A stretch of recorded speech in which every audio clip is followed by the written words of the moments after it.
Hello दोस्तों, स्वागत है मेरे यूट्यूब चैनल पर। जैसा कि आप लोग जानते हैं, बिहार में आज तीसरे चरण की वोटिंग हो रही है, जिसमें सीमांचल एरिया में वोटिंग हो रही है। मजलिस इत्तेहादुल मुस्लिमीन की ज़्यादातर सीटें इसी तीसरे चरण में मौजूद हैं।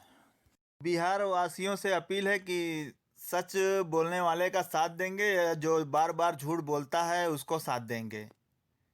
बिहार का सीमांचल एरिया, जो 5-6 साल पहले सिर्फ बिहार के सीमांचल के लोग ही जानते थे, आज पूरा देश जानता है। कभी सोचा है कैसे? असदुद्दीन ओवैसी। आज पूरा देश जानता है कि बिहार में एक सीमांचल एरिया है जो पूरे भारत में सबसे गरीब इलाका है। लेकिन पूरे देश के लोग जानते ही नहीं थे कि बिहार में कोई सीमांचल है जो पूरे देश का सबसे गरीब इलाका है। असदुद्दीन ओवैसी ने सदन में उसकी आवाज़ उठा के लोगों को बताया है। आज उसके लिए लोग बात कर रहे हैं कि हाँ, देश में कोई हिस्सा है जो इतना गरीब, इतना पिछड़ा हुआ है। अभी तक कोई भी हो, कांग्रेस, आरजेडी, जेडीयू, बीजेपी, किसी ने सीमांचल के लिए कभी आवाज़ नहीं उठाई, न कभी भी, क्योंकि लोग हमेशा बदल बदल के सरकार चलाते रहे हैं। दूसरी बात, कांग्रेसी लोग कहते हैं कि असदुद्दीन ओवैसी का सीमांचल में कोई वजूद नहीं है। तो मेरे भाई, अगर वजूद नहीं है तो तुम्हारे चिल्लर गुलाम लोग मजलिस के कार्यकर्ताओं पे हमला क्यों कर रहे हैं? उनको मारने, तोड़ने, फोड़ने की बात क्यों की जाती है? आपकी हर सभा में असदुद्दीन ओवैसी का बगैर नाम लिए पूरा ही नहीं होता है। अगर यही सच्चाई है तो आवाम से अपील है कि आप जाइएगा वोटिंग करने के लिए, तो देख लीजिएगा। अगर वहाँ पे मशीन पे सिर्फ असदुद्दीन ओवैसी ही हैं, अगर 10-15 कैंडिडेट हैं, उसमें से किसी का नाम नहीं लिया जा रहा है, अगर असदुद्दीन ओवैसी का लिया जा रहा है, तो इसका मतलब असदुद्दीन ओवैसी का वजूद है, तभी उनका नाम लिया जा रहा है। बाकी का क्यों नहीं लिया जा रहा है, यह समझने की आपकी ज़रूरत है। अगला झूठ प्रतापगढ़ी कहता है असदुद्दीन ओवैसी कभी सीए एनआरसी के प्रदर्शन में नहीं शामिल हुए। तो आप लोग खुद जानते हैं कि संसद भवन में बिल फाड़ने वाले असदुद्दीन ओवैसी थे, सबसे ज़्यादा विरोध करने वाले। बाकी किशनगंज में भी एनआरसी सीए के प्रदर्शन में शामिल हुए। और इमरान प्रतापगढ़ी कौन होता है? कांग्रेस के राष्ट्रीय अध्यक्ष कितनी जगह शामिल हुए हैं वो बता दे।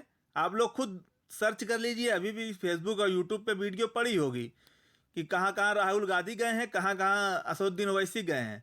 अपना बैनर लेके पूरे देश में चक्कर लगाने वाले असदुद्दीन ओवैसी हैं। राहुल गांधी कहाँ कहाँ गए? प्रतापगढ़ी अपने प्रतापगढ़ का दिखा दे। सबसे बड़ी रैली, तिरंगा रैली, असदुद्दीन ओवैसी हैदराबाद में करने वाले हैं। आज सब लोग कहते हैं कि सीमांचल को हम पैकेज देंगे। यही लोग और पहले क्यों नहीं दे रहे थे?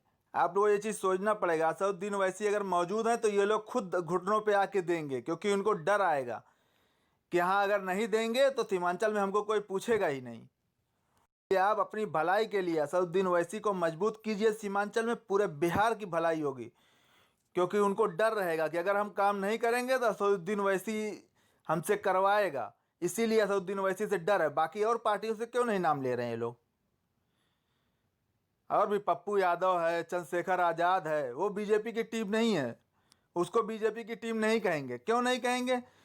क्योंकि उनको पता है कि ये लोग अगर जीत भी जाएंगे तो कोई बात नहीं है, लेकिन असदुद्दीन ओवैसी का एक भी एमएलए अगर जीत गया तो हलक में हाथ डाल के काम करवा लेगा, क्योंकि असदुद्दीन ओवैसी को कुर्सी की लालच नहीं है। अगर आप लोग इनकी बातों पे आते हैं, आपको लगता है बीजेपी की बी टीम असदुद्दीन ओवैसी है, तो आपसे बड़ा बेवकूफ़ कोई नहीं है।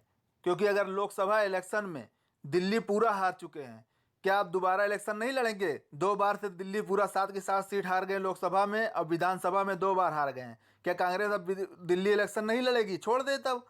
सोच ले कि हमारा वजूद ही नहीं, हम एक भी सीट नहीं जीतते हैं।